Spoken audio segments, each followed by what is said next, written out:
My name is Vaughn Belle, and I am a visual artist from the Virgin Islands. I am very excited to be presenting two works for the exhibition The Sitter at Blue Star Contemporary in San Antonio, Texas. They were made in 2011 for another exhibition that I had at a great house plantation on the island of St. Croix that has been turned into a museum. These spaces often celebrate the narratives of the planter, the planters. They are representing the opulence of the sugar trade and the slave trade. And so they often can be quite polemical spaces. So the first work is called The Planter's Chair, which is a chair that is very unique to this era.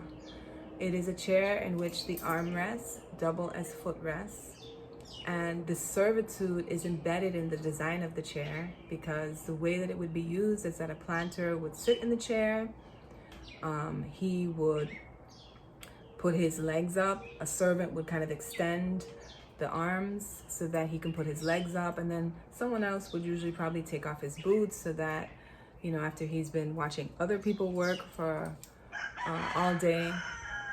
And it's the ultimate power chair. And I invited people who came to the exhibition to participate in a photo performance work where I would document them sitting in the chair.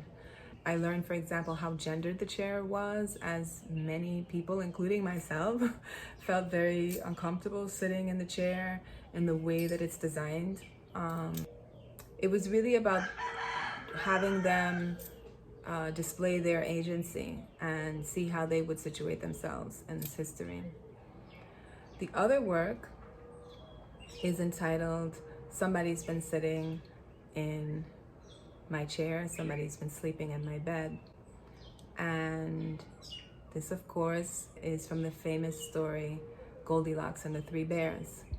In this one, I'm doing a video performance work where I reenact that story as Goldilocks.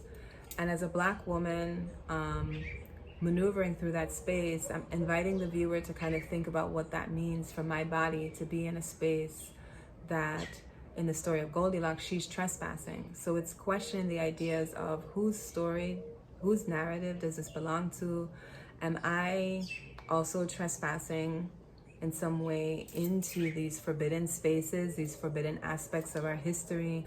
I'm also really inviting the viewer to think about what it means as they watch my body move with such whim and caprice through this space, exploring and investigating the items in this great house, especially really considering that historically, a body like mine would have been the enslaved, and I wouldn't have had that type of agency. By reenacting the story of Goldilocks and positioning myself inside of that story, I'm able to have a different kind of freedom as I move through that space that would have been very different from the kind of freedom allowed to a Black woman in the 1800s, for example.